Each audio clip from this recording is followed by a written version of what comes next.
नमस्कार साथियों, today news के आज के इस अंक में आपका स्वागत है। मैं राजेश वलोनी आपको नए वर्ष की हार्दिक शुभकामनाएं देता हूं।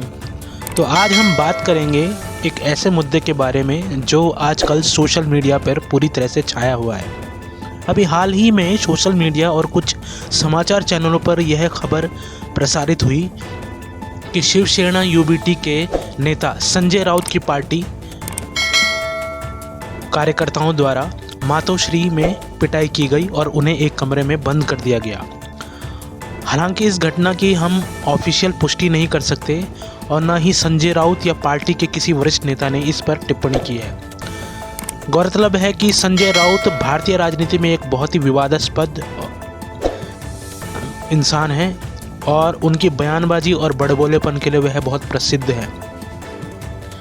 वो अपने कई बयानों के लिए जाने जाते हैं और कई बार उन बयानों से विवाद भी होता है, क्योंकि कई बार वो ऐसे बयान देते हैं जो किसी के सर से नहीं उबरता। क्योंकि ऐसे बयानबाजी करने के बाद हर कोई कहता है कि उनके अंदर एक तरह का अहंकार है।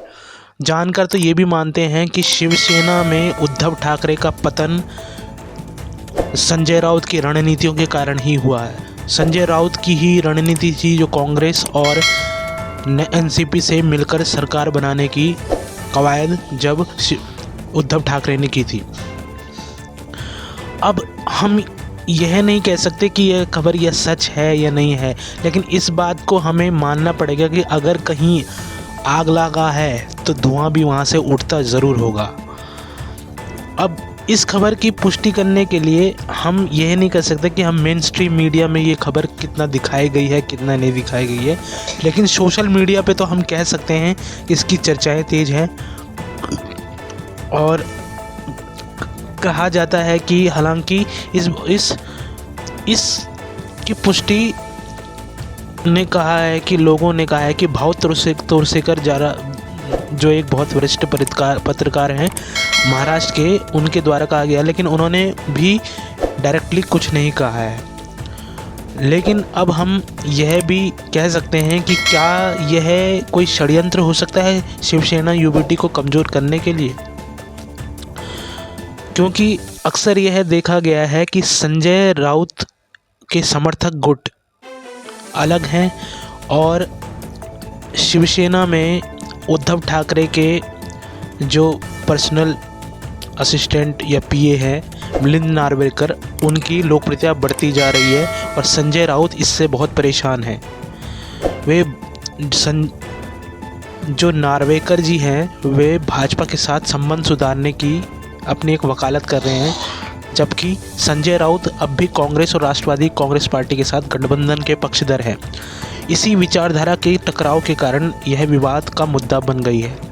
कई कॉरपोरेटर और कई बीएमसी के नेताओं ने उद्धव ठाकरे से शिकायत की एक मीटिंग के दौरान कि संजय राउत के बड़बोलापन और उनके बयानबाजी के कारण शिवसेना की राजनीति रसातल पर जा रही है और इसके कारण हमें चुनाव में भारी नुकसान हुआ। जैसा कि संजय राउत की आदत है कि वह बीच बीच में बोलते हैं, तो ऐसा सुनने में आया है कि वह जब बीच में बोल रहे थे तो वह नेताओं को गाली वाली भाषा में बात कर रहे थे। कुछ नेताओं को इतना बुरा लगा कि उन्होंने हाथापाई की नौबत आ गई वहाँ पर और उन्होंने सबने मिलकर संजय राउत को पीटा और एक कमरे में बंद कर दिया और यह कहा कि जब तक मीटिंग ख़त्म नहीं होती तब तक तुम यहीं रहोगे। अब इस खबर में सच्चाई क्या है ये हम कह नहीं सकते, लेकिन इतना ज़रूर कहेंगे कि अभी यह जो मुद्दा है वो सोशल मीडिया पर छाया गया है। हमें इस बात के लिए हमें इंतज़ार करना पड़ेगा कि क्या यह खबर सच है या नहीं है। यह तो संजय राउत ही स्पष्ट कर सकते हैं। अभी के लिए हम इस मुद्दे को यहीं समाप्त करते हैं। आगे हम किसी बड़े मुद्दे पर अपनी राय देते रहेंगे। अगर यह आपको वीडियो पसंद आया तो कृपया करके सब्सक्राइब कीजिए, लाइक कीजिए, कमेंट कीजिए और शेयर ज़रूर कीजिए। आप हमारे YouTube चैनल को भी सब्सक्राइब कर सकते हैं। बहुत बहुत धन्यवाद। जय हिंद, वंदे मातरम, जय भारत।